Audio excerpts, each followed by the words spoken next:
تمام قسم کی تعریف اللہ ذوالجلال والاکرام کے لیے خاص ہے۔ ہم اسی اللہ کی تعریف کرتے ہیں، اسی سے مدد مانگتے ہیں اور اسی کی بارگاہ میں اپنے گناہوں کے لیے استغفار کرتے ہیں۔ ہم اپنے نفسوں کے شر سے اور اپنے گناہوں کے وبال سے اللہ کی پناہ میں آتے ہیں۔ اس خوش نصیب کو اللہ ذوالجلال والاکرام ہدایت دے دے، اسے کوئی بھی گمراہ نہیں کر سکتا، اور جسے اللہ تعالی بطور سزا گمراہ کر دے اسے کوئی بھی ہدایت نہیں دے سکتا۔ میں گواہی دیتا ہوں کہ اللہ کے علاوہ کوئی معبود برحق نہیں، وہ اکیلا ہے، اس کا کوئی شریک نہیں، اور میں گواہی دیتا ہوں کہ محمد مصطفیٰ صلی اللہ علیہ وآلہ وسلم اللہ کے بندے اور اس کے رسول ہیں۔ اللہ اور اللہ کی بات ہی سب سے بہترین ہے۔ یقیناً سب سے بہترین بات اللہ کی بات ہے جو کہ اس کی کتاب یعنی قرآن پاک پر مشتمل ہے، اور بہترین ہدایت و رہنمائی وہ ہے جو محمد مصطفیٰ صلی اللہ علیہ وآلہ وسلم نے فرمائی۔ اللہ اور اللہ کے رسول کی بات ہی دین ہے۔ دین میں ہر نیا کام بدعت ہے، ہر بدعت گمراہی ہے، اور ہر گمراہی کا انجام آخر کار جہنم کی آگ ہے، اعاذنا اللہ منہا۔ اللہ تعالی ہم سب کو اس سے اپنی پناہ میں رکھے۔ اس کے بعد اے ایمان والو، اللہ سے ڈرو جس طرح اللہ سے ڈرنے کا حق ہے، اور جب بھی تمہیں موت آئے اسلام کی حالت پر ہی موت آنی چاہیے۔ اے انسانوں، اپنے رب سے ڈرو جس نے تم سب کو ایک جان یعنی ہم سب کے والد گرامی سیدنا آدم علی نبینا وعلیہ الصلاۃ والسلام سے پیدا کیا، پھر سب سے پہلے اللہ نے ان سے ان کی بیوی یعنی ہم سب کی والدہ محترمہ سیدہ حوا سلام اللہ علیہا کو پیدا کیا۔ پھر میاں بیوی کے اس پاکیزہ اور مقدس رشتے سے اللہ نے انسانوں کو پیدا کرنا شروع کیا، اور اب دیکھو کتنی بڑی تعداد میں مردوں اور عورتوں کو پیدا کر کے اللہ نے زمین میں آباد فرما دیا۔ اللہ سے ڈرو جس کا تم ایک دوسرے کو واسطہ دیتے ہو، اور رشتہ داری کا خیال کرو۔ یقیناً اللہ تعالی ہر وقت تم پر نگاہ رکھے ہوئے ہے۔ اے ایمان والو، اللہ سے ڈرو اور ہمیشہ بات صحیح کرو، اس کے نتیجے میں اللہ ذوالجلال والاکرام تمہارے معاملات کو ٹھیک کر دے گا اور تمہارے گناہوں کو معاف فرما دے گا، اور جو شخص بھی اللہ اور اللہ کے رسول کی فرما برداری کرے گا وہ یقیناً بہت بڑی کامیابی کو پالے گا۔ اما بعد فقد قال ربنا جل وعلا وَلَقَدْ خَلَقْنَا الْإِنسَانَ وَنَعْلَمُ مَا تُوَسْوِسُ بِهِ نَفْسُهُ وَنَحْنُ أَقْرَبُ إِلَيْهِ مِنْ حَبْلِ الْوَرِيدِ إِذْ يَتَلَقَّى الْمُتَلَقِّيَانِ عَنِ الْيَمِينِ وَعَنِ الشِّمَالِ قَعِيدٌ ما يلفظ من قول إلا لديه رقيب عتيد وجاءت سكرة الموت بالحق ذلك ما كنت منه تحيد ونفخ في الصور ذلك يوم الوعيد وجاءت كل نفس معها سائق وشهيد لقد كنت في غفلة من هذا فكشفنا عنك غطاءك فبصرك اليوم حديد وقال قرينه هذا ما لدي عتيد القيا في جهنم كل كفار عنيد مناع للخير معتد مريب الذي جعل مع الله إلها آخر فألقياه في العذاب الشديد قال قرينه ربنا ما أطغيته ولكن كان في ضلال بعيد قال لا تختصموا لدي وقد قدمت إليكم بالوعيد ما يبدل القول لدي وما أنا بظلام للعبيد وقال ربنا جل وعلا اقرأ باسم ربك الذي خلق خلق الإنسان من علق اقرأ وربك الأكرم الذي علم بالقلم علم الإنسان ما لم يعلم.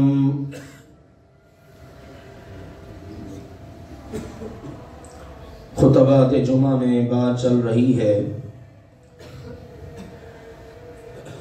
ایک مسلمان کے لیے علم حاصل کرنا از حد ضروری ہے تاکہ وہ اس علم کی روشنی میں بات بھی کر سکے اور عمل بھی کر سکے، کیونکہ کوئی بھی شخص جو بات کرتا ہے جو عمل کرتا ہے وہ سب کا سب اللہ ذوالجلال والاکرام کے ہاں درج ہو رہا ہے۔ جب علم ہوگا تو انسان بولنے میں بھی بہت محتاط رہتا ہے اور عمل کرنے میں بھی بہت احتیاط کرتا ہے۔ اسی لیے ائمہ محدثین کے نزدیک ایک بڑی خوبصورت بات ہے جسے امام المحدثین امام بخاری رحمہ اللہ تعالی نے بھی ذکر کیا کہ العلم قبل القول والعمل، بات کرنے سے اور عمل کرنے سے پہلے علم ہونا ضروری ہے۔ بعض محدثین فرماتے ہیں یہ شرط ہے علم، آپ نے اپنی زبان سے کچھ کہنا ہے یا اپنے وجود سے کچھ کرنا ہے، اس کے لیے لازمی شرط ہے کہ آپ کے پاس اس کا علم ہو۔ اور اللہ ذوالجلال والاکرام نے قرآن پاک میں جو کچھ ذکر کیا اس میں اس کی تائید ہوتی ہے۔ ہم کلمہ پڑھتے ہیں، اپنی زبان سے بولتے ہیں، قول ہے ہمارا، اس کے معاملے میں سمجھا دیا۔ امام بخاری رحمہ اللہ تعالی نے اپنی اس بات کی تائید میں یہ آیت ذکر کی، فَعْلَمْ أَنَّهُ لَا إِلَهَ إِلَّا اللَّهِ، یہ بندے کا قول، اس کو اس کا علم ہونا چاہیے، اس کا معنی کیا ہے، اس کا مفہوم کیا ہے، تب جا کر وہ لا الہ الا اللہ پڑھے گا تو پھر اس کو اس کا فائدہ ہوگا۔ اور بات بڑی دلچسپ ہے، میں اور آپ نہ جانے زندگی میں کتنی بار لا الہ الا اللہ پڑھتے ہیں۔ ہم تو ہے بھی عجمی، عربی ہماری زبان تو نہیں نا، ہم نے سیکھا ہے۔ نبی پاک صلی اللہ علیہ وآلہ وسلم نے صفا پہاڑی پر چڑھ کر کن کو کہا تھا قولوا لا الہ الا اللہ، قولو قول، بات کرو بھی، منہ سے بولو لا الہ الا اللہ۔ کن سے کہا تھا؟ عربیوں سے، جن کی زبان ہی عربی ہے، اور وہ دوسروں کو اپنے مقابلے میں عجمی گونگا کہتے تھے۔ ان کی بھی کوئی زبان ہے، زبان والے تو ہم ہیں، لیکن جیسے ہی آپ نے کہا نا قولوا لا الہ الا اللہ، سوچئے ذرا، لا الہ الا اللہ کہنا کوئی مشکل ہے؟ بالکل مشکل نہیں، لیکن انہوں نے نہیں کہا۔ کیوں نہیں کہا؟ اس لیے نہیں کہا کہ ان کو اس کا معنی پتا تھا، ان کو اس بات کا علم تھا۔ جب ہم لا الہ الا اللہ کہیں گے پھر یہ جو بیت اللہ کے اندر 360 لٹک رہے ہیں، پھر ان سے ہمیں دور ہٹنا پڑے گا. پھر لا الہ الا اللہ کہہ کر ہمیں اس کا علم ہے، محمد صلی اللہ علیہ وسلم سمجھا رہے ہیں، بول رہے ہیں اللہ کے علاوہ کوئی معبود نہیں. تو جب یہ کہیں گے نا، پھر اپنے سفر کے، حضر کے، مشکلات کے، بیماریوں کے، جتنے ہم نے جھوٹے معبود بنا رکھے ہیں، وہ سب کے سب ختم کر کے صرف ایک اللہ ذوالجلال والاکرام کو اپنا معبود تسلیم کرنا ہوگا. المیہ میرے عزیزوں یہ ہے، مجھے اور آپ کو اس کا معنی، مفہوم، اس کے تقاضوں کا علم نہیں، لہذا ہم طوطے کی طرح رٹتے ہیں اور بولتے جاتے ہیں. ہم اس کا باقاعدہ ذکر کرتے ہیں، وظیفہ کرتے ہیں، لیکن ہمیں اس کا معنی، مفہوم، مطلب نہیں پتا. کبھی آپ اس کے مطلب کو، معنی کو اپنے دل و دماغ میں رکھ کر پھر اس کا درود، اس کا وظیفہ کریں اور ذکر کریں تو آپ کا ایمان تازہ ہو جائے گا. تو یہ ہے اہمیت اس بات کی کہ جب علم ہوتا ہے پھر بات کا اور عمل کا فائدہ ہوتا ہے. اگر علم نہیں ہے تو آپ دیکھیے یہ بات، عمل بھی آپ جتنا بڑا مرضی کیوں نہ کر لیں، میرے عزیزوں اس کا فائدہ نہیں. غور سے باتوں کو سن لیجیے اللہ کے لیے. آپ کل کو اللہ کو نہیں کہہ سکتے اللہ ہمیں تو پتہ ہی نہیں تھا، ہمیں تو علم ہی نہیں تھا. اللہ نے پورا قرآن اتارا اور نبی پاک صلی اللہ علیہ وسلم سے خطاب کیا، میرے مصطفیٰ جی اب علم آ جانے کے بعد آپ اپنی مرضی نہیں کر سکتے. کریں گے تو وَلَئِنِ اتَّبَعْتَ أَهْوَاءَهُمْ بَعْدَ الَّذِي جَاءَكَ مِنَ الْعِلْمِ.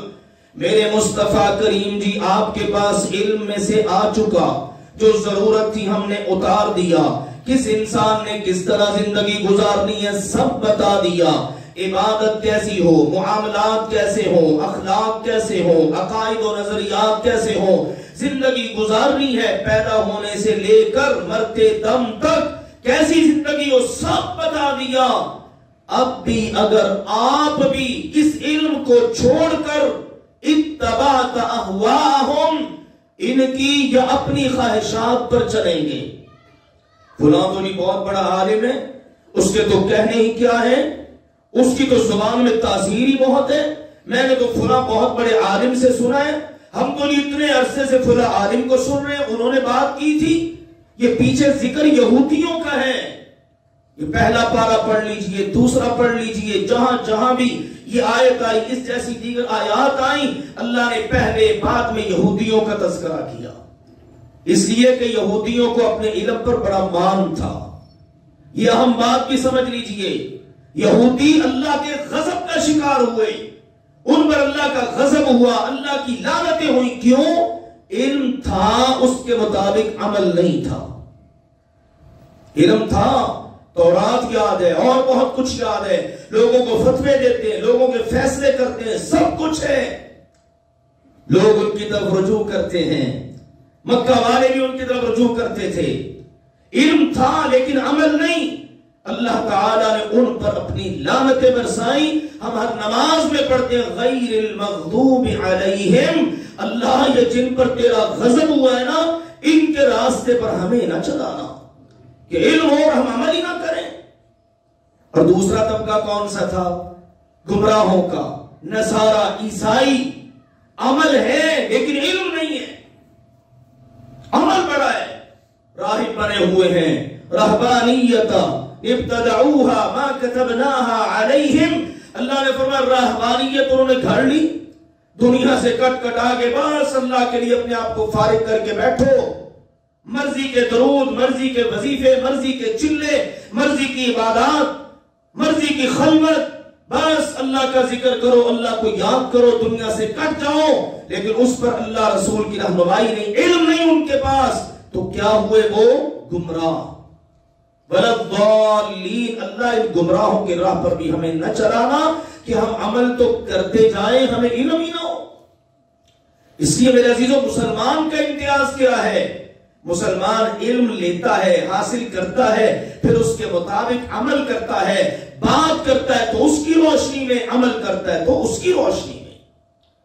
نبی پاک صلی اللہ علیہ وسلم مسجد میں تشریف فرما ہے، سیدنا ابو ہریرہ رضی اللہ تعالیٰ روایت کرتے ہیں اس حدیث کو، صحیح بخاری شریف میں ہے، فرماتے ہیں ان رجلا دخل المسجد، ایک آدمی مسجد میں داخل ہوا، فصلا، اس نے نماز پڑھنا شروع کر دی، ورسول اللہ صلی اللہ علیہ وسلم فی ناحیت المسجد، اور اللہ کے رسول صلی اللہ علیہ وسلم مسجد کے ایک کونے میں بیٹھے ہیں۔ آپ نماز پڑھ چکے، وہ شخص لیٹ ہوا، وہ بعد میں آیا، اس نے نماز پڑھنا شروع کر دی۔ آپ ایک سائڈ پر اللہ کے گھر میں تشریف فرما ہیں، اس نے جب نماز پڑھ لی، فجاء فسلم، حاضر خدمت ہوا اور اس نے سلام عرض کیا۔ غور سے اس حدیث کو سنیے گا میرے عزیزوں، بڑا سبق ہے ان باتوں میں۔ الحمدللہ ہمارے پاس قرآن کی بات ہے، حدیث کی بات ہے، تو یہ حدیث کی بات، صحیح بخاری شریف کی بات، حاضر خدمت ہوا، سلام عرض کیا۔ اس حدیث کے اندر دیگر حدیث میں یہ ہے، آپ نے اس کی نماز کو دیکھ لیا تھا، اب آپ کو سلام عرض کیا ہے، بعد میں آتا ہے کہ آپ نے جواب نہیں دیا، بلکہ ارشاد فرمایا ارجع فصلی فإنک لم تصلی، ابھی تو واپس پلٹ کے جا، تو نے نماز ہی نہیں پڑھی، دوبارہ نماز پڑھ، نماز پڑھ کے آئے گا، پھر سلام کرے گا، مجھے تو وہ سلام بھی قبول ہوگا۔ دوبارہ پلٹ جا، ارجع، واپس جا، فصلی، نماز پڑھ دوبارہ، فإنک لم تصلی، تو نے نماز پڑھی ہی نہیں۔ حالانکہ ابو ہریرہ رضی اللہ عنہ نے پہلے ہی بتا دیا فصلا، اس نے نماز پڑھی تھی۔ سیدنا ابو ہریرہ رضی اللہ عنہ بھی دیکھ رہے ہیں اور کوٹ کر رہے ہیں کہ اس نے نماز پڑھی ہے۔ اللہ کے نبی کیا کہہ رہے ہیں؟ پڑھی نہیں، لم تصلی، تو نے نماز پڑھی نہیں۔ وہ واپس پلٹا، اس نے جا کے پھر نماز پڑھی، کہتے ہیں اس نے نماز فصلا، اس نے نماز پڑھی، فجاء، پھر آیا، سلام عرض کیا، آپ نے پھر وہی کہا واپس پلٹ جا، دوبارہ نماز پڑھ، تو نے نماز ہی نہیں پڑھی۔ پھر تیسری بار اس نے گھٹنے ٹیک دیے اور عرض کیا اللہ کے نبی جی، جو مجھے نماز آتی تھی وہ میں نے پڑھ لی، اب آپ مجھے سکھائیے، علمنی، مجھے آپ تعلیم دیجئے، مجھے علم دیجئے اس نماز کا جو اللہ نے آپ کو سکھائی ہے۔ مجھے یہ بتائیے، اس صحابی نے جو حاضر خدمت ہو کر سلام کر رہا ہے، بڑا ادب کر رہا ہے رسول پاک صلی اللہ علیہ وسلم کا، آپ کا کلمہ پڑھتا ہے، مسجد میں آیا ہوا ہے، اس دور کا نمازی نہیں، اللہ کے نبی کے دور کا نمازی ہے، کیا کہلائے گا؟ صحابی رسول۔ کتنی بار نماز پڑھی ہے؟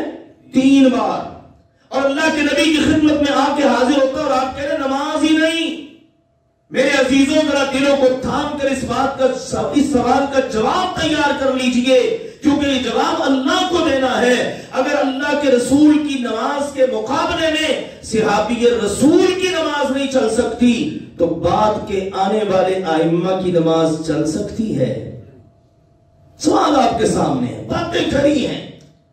اگر اللہ کے نبی نے اس کو ایکسپٹ ہی نہیں کیا، کہا تو نے نماز پڑھی نہیں، لاکھ میں نماز حنفی بنا لو، نماز مالکی بنا لو، نماز کوئی بنا لو، نماز چلے گی تو صرف ایک، اور وہ نماز، اس کی پہچان، اس کا تعارف کیا ہے؟ وہ نماز محمدی ہے، محمد مصطفیٰ صلی اللہ علیہ وسلم والی نماز۔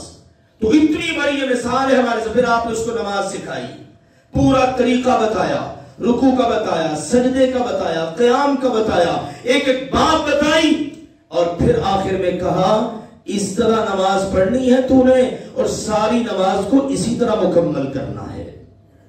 تو کیا پتہ چلا میرے عزیزوں؟ عمل جب تک اس علم کے مطابق نہیں جو اللہ رسول نے دیا ہے، تب تک میرے عزیزوں عمل قبول نہیں ہوگا۔ آج ہماری قوم، ہماری یہ امت، ہمارے خاص طور پر معاشرے کے لوگ بڑے عمل کرتے ہیں، لیکن وہ میرا خیال ہے ضرورت ہی محسوس نہیں کرتے۔ اللہ رسول کی تعلیم لے لیں، اللہ رسول سے پوچھ لیں میں نے یہ عمل کرنا ہے، کیا تعلیمات ہیں؟ آپ عبادات کو لے لیجئے، آپ معاملات کو لے لیجئے۔ اب عبادت کی مثال میں نے نماز کی ذکر کی ہے نا، آپ عمرے پر لوگ جاتے ہیں، لوگوں کو عمرے کی الف بے کا بھی نہیں پتا، بنیادی چیز ہے احرام پہننا، عمرے میں بھی حج میں بھی لوگوں کو بیچاروں کو احرام کا طریقہ نہیں پتا، لوگوں کو یہ نہیں پتا کندھا دایاں ننگا رکھنا ہے کہ بایاں، اور کب ننگا رکھنا ہے۔ بہت سارے لوگ عمرے پر جاتے ہیں اور عمرہ حج کا کام کرنے والے لوگ وہ دڑا دڑ ماشاءاللہ بھیج رہے ہیں، لیکن ان کو اس بات کی فکر نہیں ہے کسی کو آتا ہے یا نہیں آتا، بس وہ کہتے ہیں ہم نے تو جناب سروسز دینی ہے، اور یہ جانے والا اس کو بھی فکر نہیں ہے میں نے اپنی زندگی بھر کی کمائی جمع کی، کیسے کیسے پیسے جوڑے، میں جاؤں پتہ نہیں دوبارہ زندگی میں جانا نصیب ہوگا کہ نہیں، کم از کم میں یہ اللہ رسول کی فرما برداری میں عمل تو کر لوں، شاید یہی منظور ہو جائے۔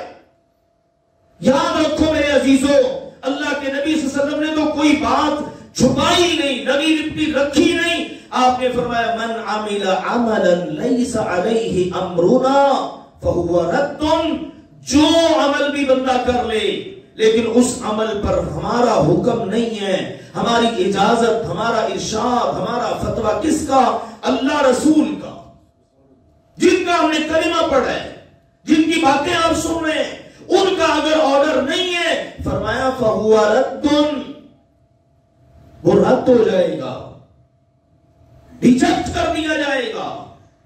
یہ میری بات نہیں، کسی عالم کی، کسی محدث کی، اولیاء کرام سب قابل عزت ہیں، لیکن حکم چلے گا تو میرے عزیزوں محمد مصطفیٰ صلی اللہ علیہ وسلم کا چلے گا، ان کی سنت چلے گی، ان کا طریقہ چلے گا۔ تو لوگ اتنے عظیم سفر پر بھی اتنا کچھ کر کے بھی، پھر میں عرض کروں طواف کا نہیں پتا، پھر اسی کا نتیجہ ہے جب ہماری قوم کو، اس امت کو علم نہیں ہے نا، پھر بہت سارے لوگوں کو رستے مل جاتے ہیں، ہر چکر کی دعائیں الگ الگ بنا دی، لو جی پہلے چکر میں یہ پڑھو، دوسرے میں یہ پڑھو، وہ بیچارہ عربی کے جملے پڑھ رہا ہے، کئی ملکوں سے آنے والے لوگ اونچی اونچی پڑھا رہے ہوتے ہیں، نہ پڑھانے والے کو پتہ ہے نہ پڑھنے والوں کو پتہ ہے۔ یقین جانیے اس بار بھی دوران طواف میں نے نوٹ کیا، پڑھنے والے کو بیچارے کو الفاظ ہی صحیح ادا نہیں کرنے آ رہے، مانگنا کچھ ہے، مانگ کچھ رہا ہے۔ وہ اللہ کے بندوں اس موقع پر جا کر آپ اپنی زبان میں اپنے رب کے ساتھ اپنی کال ملا کر اپنی زبان میں اپنا دکھ سکھ کریں، اپنی ضروریات رکھیں، اپنی مشکلات رکھیں، رب سے مانگیں۔ ہاں صرف رکن یمانی سے حجر اسود تک آپ نے مشہور دعا پڑھنی ہے، وہ سب کو پتہ بھی ہے، آتی بھی ہے، ربنا آتنا فی الدنیا حسنہ وفی الآخرۃ حسنہ وقنا عذاب النار۔ قرآن میں کتنی دعا ہے؟ اتنی ہے نا، قرآن میں اتنی ہے، لیکن آپ حج عمرے کی کتابیں اٹھا کے دیکھ لیں، وہاں سے آنے والی آوازیں سن کے دیکھ لیں، اس مسلمان نے یہاں بریک نہیں لگائی کہ میرے اللہ نے یہاں دعا مکمل کر دی، میرے نبی نے مجھے اتنی بتائی، وہ کہتا نہیں وَتَوَفَّنَا مَعَ الْأَبْرَارِ، پتہ نہیں کون کون سے آگے الفاظ جملے اس میں شامل کر لیے۔ اب ایمانداری سے بتائیے، جو اللہ سے آگے بڑھے، اللہ کے رسول سے آگے بڑھے، وہ مسلمان کہلانے کے قابل ہے؟ اس کو اعتبار ہی نہیں اللہ رسول پر کہ میرے اللہ نے قرآن میں اتنا ہی اتارا، میرے رسول نے اتنا ہی بتایا، میری کیا جرأت میں اس سے آگے بڑھ جاؤں۔ اللہ کہتا ہے مسلمانوں، ایمان والو، یا ایھا الذین آمنوا لا تقدموا بین یدی اللہ ورسولہ، ایمان والو تم نے اللہ رسول سے آگے نہیں بڑھنا، تمہارے اندر یہ سوچ بھی نہ آئے۔ یہ تو نہیں بڑے اچھے الفاظ ہیں، ان الفاظ کے تو کہنے کیا ہیں، اچھا تیرے نزدیک اچھے، اللہ رسول کے نزدیک برے تھے معاذ اللہ، کیوں انہوں نے ان کو شامل ہی نہیں کیا؟ عجیب سوچ ہے ویسے۔ اچھا نہیں قرآن ہی پڑھنا ہے نا، مرنے والے کے گھر میں جمع ہو گئے ہم سارے، قرآن ہی پڑھنا ہے نا، تو کیا اس کا ہمیں کوئی گناہ ملے گا؟ آپ اپنے دل سے پوچھئے، آپ اپنے ایمان سے پوچھئے، آپ اپنے ضمیر سے پوچھئے، سب سے بڑا مفتی آپ کا ضمیر ہے، وہ آپ کو فتویٰ دے گا۔ اگر آپ کا ضمیر ابھی اس پر گناہوں کا زنگ نہیں چڑھا، دل ابھی آپ کا صاف ہے، تو وہ آپ کو چیخ چیخ کر کہے گا اگر تو مسلمان ہے اللہ رسول سے آگے بڑھنے کی جرت نہ کر۔ صحابی رسول اللہ کے نبی علیہ السلام نے قافلہ روانہ کیا، آپ علیہ السلام نے کہہ دیا لو بھئی تم نے جمعے والے دن فجر کے وقت یہاں مدینہ کو چھوڑ دینا ہے، اور یہ امیر صاحب ہیں، یہ امیر صاحب اپنی قیادت میں ان قافلے والوں کو لے کر جائیں گے، یہ فلاں مہم تمہارے سر ہے، تم نے اس کو مکمل کرنا ہے۔ امیر صاحب نے خیال کیا مارکا لڑنے جا رہا ہوں، جہاد پر جا رہا ہوں، پتہ نہیں واپس پلٹوں گا کہ نہیں، جمعے کا دن ہے، مدینہ منورہ ہے، مسجد نبوی ہے، اور اللہ کے نبی جیسا امام اور خطیب ہے، چلو زندگی کا آخری جمعہ آپ کے پیچھے پڑھ لو۔ ساتھیوں سے کہا آپ لوگ چلیے، میرے پاس سواری بڑی تیز ہے، بس میں جمعہ پڑھا، میں نے گھر بھی نہیں جانا، وہیں سے سیدھا نکلوں گا، آپ سے جا ملوں گا۔ ہمارے پیارے نبی صلی اللہ علیہ وسلم ممبر پر جلوہ افروز ہوئے، اذان ہوئی، آپ کھڑے ہوئے، خطبہ ارشاد فرما رہے ہیں، اپنے مقتدی و سامعین کو دیکھتے دیکھتے نگاہ پڑی، او میں نے تو اس کو مقرر کیا تھا، اس نے تو آج صبح نکلنا تھا، اپنا قافلہ لے کر، اپنا لشکر لے کر کھڑا کر لیا، خیریت بھی آپ یہاں، کتنی اچھی سوچ ہے، ساری ذکر کر دی۔ اللہ کے نبی نے دیکھیں آپ نے مقرر کیا نا، آپ کا مقرر کردہ امیر ہوں، ہم نے مار کا لڑنا ہے، زندگی موت کا اللہ کو پتہ ہے، میری سوچ، میری نیت خواہش یہ تھی، مسجد نبوی ہے، مدینہ منورہ ہے، جمعے کا دن ہے، اور آپ کے پیچھے جمعہ پڑھ لوں، پھر میں فوراً نکل جاؤں گا، بس یہ سوچ تھی۔ تو میرے عزیز و پیارے نبی نے کیا فرمایا، سنیے ذرا غور سے، آپ نے فرمایا سن، لو انفقت ما فی الارض جمیعا، اگر زمین میں جو کچھ بھی ہے، ساری کی ساری زمین، سارے سمندر، ساری خشکی، اس پر پائے جانے والا سونا، چاندی، ہیرے، جواہرات، بے شمار چیزیں، شمار میں نہ آ سکے، اگر سارا کچھ بھی اب تو اللہ کی راہ میں خرچ کر دے، میرا حکم پا کر جو صبح صبح نکل گئے، جو اجر انہیں ملا وہ تجھے نہیں مل سکتا۔ کاش کسی کے دل میں اتر جائے اللہ اور اس کے رسول کی بات۔ ہم نے تو کہا قرآن ہی پڑھنا ہے، جب میرے عزیزوں اللہ کے رسول کی تعلیم سے ہٹ کر قرآن پڑھیں گے تو سوچ لیجئے، میں نہیں کہتا آپ کو، میں کوئی فتویٰ نہیں لگاتا، آپ اپنے ضمیر سے، اپنے دل سے، اپنے ایمان سے پوچھ لیجئے، سورۃ الاخلاص کی کتنی قدر و قیمت ہے؟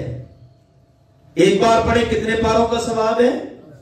10 پاروں کا، بڑی فضیلت ہے۔ 3 بار پڑھے پورا قرآن پڑھنے کا ثواب مل جاتا ہے، اور جو اس سورت سے محبت کرتا ہے اللہ اس سے محبت کرتا ہے۔ کیا آپ سجدے میں سورہ اخلاص پڑھ سکتے ہیں؟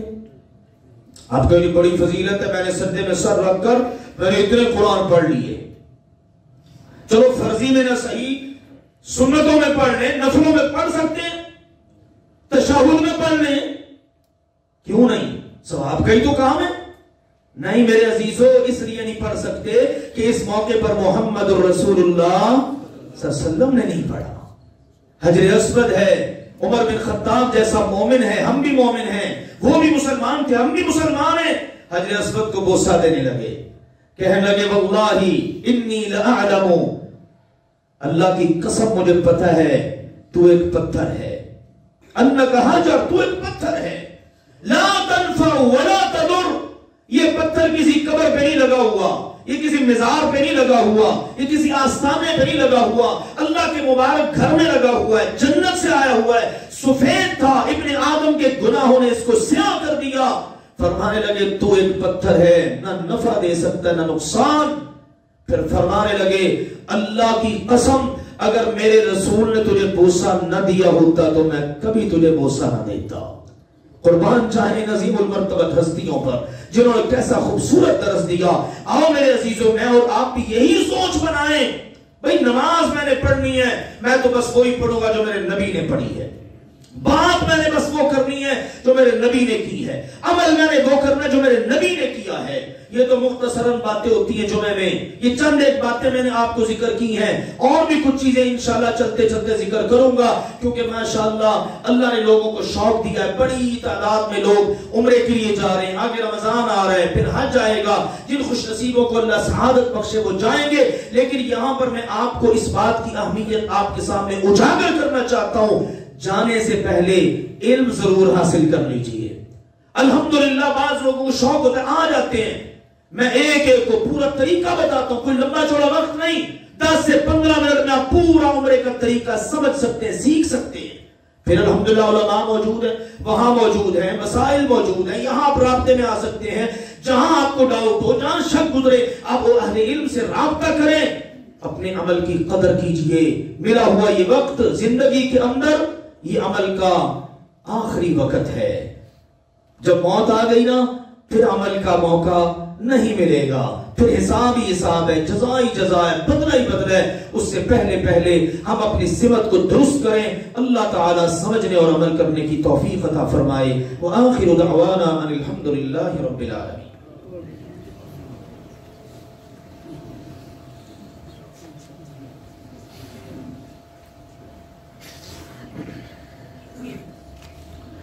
الحمد لله نحمده ونستعينه ونستغفره ونعوذ بالله من شرور أنفسنا ومن سيئات أعمالنا من يهده الله فلا مضل له ومن يضلل فلا هادي له وأشهد أن لا إله إلا الله وحده لا شريك له وأشهد أن محمدا عبده ورسوله أما بعد۔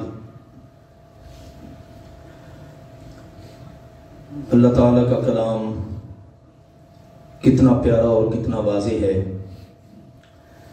اس میں ہر چیز کلیئر کر دی گئی۔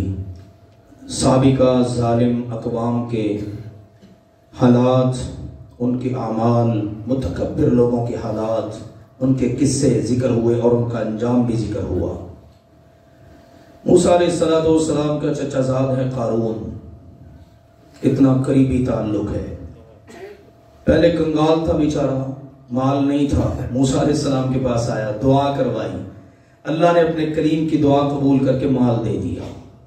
پھر مال بھی کتنا کہ پوری ایک جماعت اس کے مال کی چابیوں کو اٹھاتی تھی۔ موسیٰ علیہ السلام گئے اس کے پاس کہ اللہ نے زکوٰۃ فرض کی ہے تو زکوٰۃ تو ادا کر۔ اکڑ گیا، باتیں شروع کر دی، پھر اس انتہا کو، نیچ حرکت کو پہنچا، ایک عورت کو ہائر کیا، اس کو کہنے لگا کہ تو بھرے مجمع میں کہنا کہ موسیٰ علیہ السلام نے میرے ساتھ زنا کیا ہے۔ اس عورت نے یہ کلام اٹھا دیا۔ اس نے جس وقت یہ کیا تو موسیٰ علیہ السلام کی دکھ بھری دل سے آہ نکلی، ہاتھ اٹھے۔ اللہ نے بھی وحی کی، موسیٰ نے اب مانگی جو مانگنا ہے، اب تو انتہا ہو چکی ہے۔ تو موسیٰ علیہ السلام نے دعا کی، نتیجہ یہ نکلا قارون زمین میں دھنسا، اور نبی پاک نے فرمایا قیامت تک دھنستا ہی چلا جا رہا ہے۔ یہ ہوتا ہے متکبر ظالم لوگوں کا انجام۔ آج غزہ کو ان ظالموں نے مل کر کھنڈرات بنا دیا، اور تقریباً 1 سال یا اس سے زیادہ کا وقت لگا ان کو، لیکن ہمارے پیارے رب کا انتقام دیکھیے، ان بطش ربک لشدید۔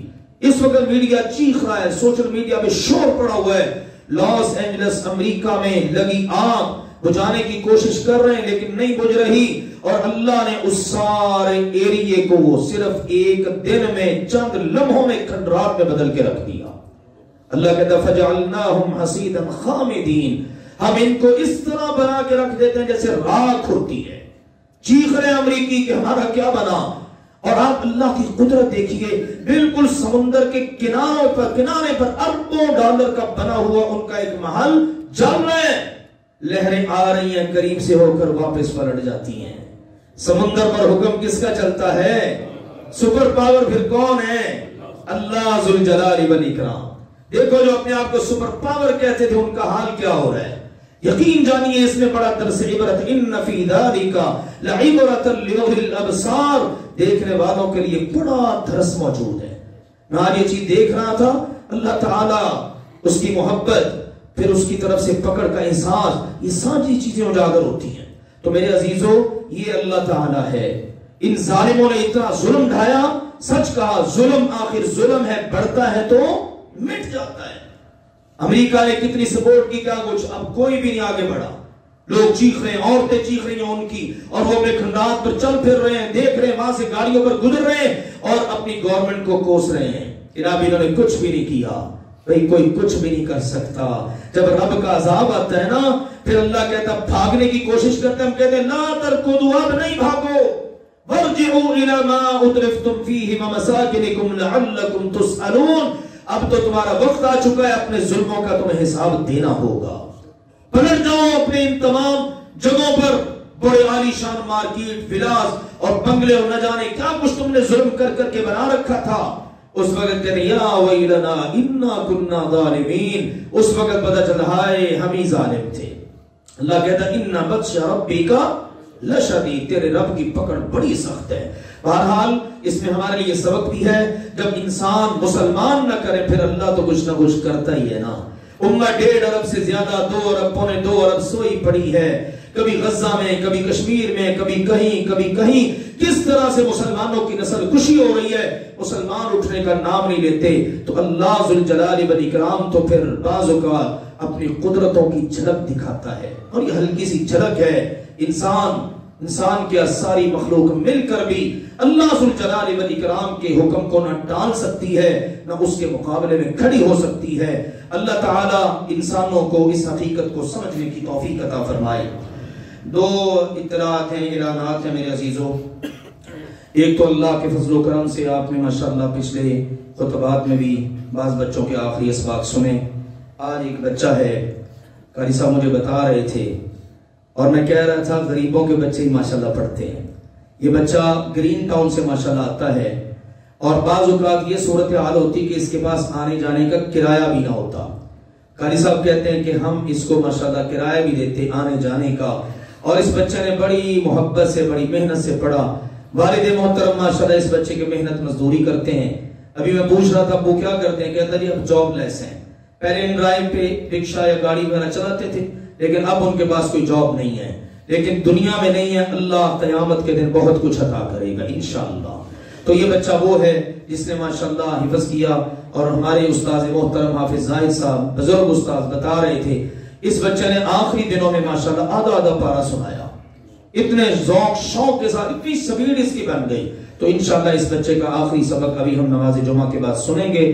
اس کے بعد یہ بھی آپ کو بتا دوں، 1 فروری کو اپنے اس مرکز میں ایسے ہی پیارے پیارے بچوں کے لیے، اور اسی طرح اوپر جو بچے ماشاءاللہ حدیث پڑھتے ہیں ان کے اعزاز میں تقریب ہو رہی ہے، عالمی محفل حسن قراءت، جس میں انشاءاللہ مصر کے قرۂ کرام، تنزانیہ ایک ملک ہے اس کے قرۂ کرام، اور وطن عزیز پاکستان کے ماہناز قرۂ کرام تشریف لا رہے ہیں، اور اس کے ساتھ ساتھ انشاءاللہ مختلف علماء کرام تشریف لائیں گے۔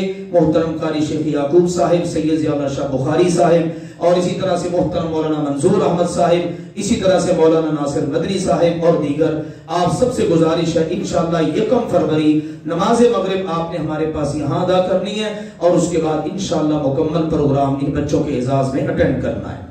آخری گزارش ہے میرے عزیزوں، بعض اوقات ایسا ہوتا ہے کہ بندے کو اپنی مشکل کو یا اپنی ضرورت کو پیچھے رکھ کر کوئی ایسا فیصلہ کرنا ہی پڑتا ہے۔ آپ جانتے ہیں ایک عرصے سے ہم نے یہاں پر باہر کی مساجد یا نئی تعمیر ہونے والی مساجد کی اپیل نہیں کی، اس لیے کہ اپنے ادارے کی ضروریات کافی بڑھ گئی ہیں، کام اللہ نے بڑھا دیا تو ضروریات بھی بڑھ گئی ہیں۔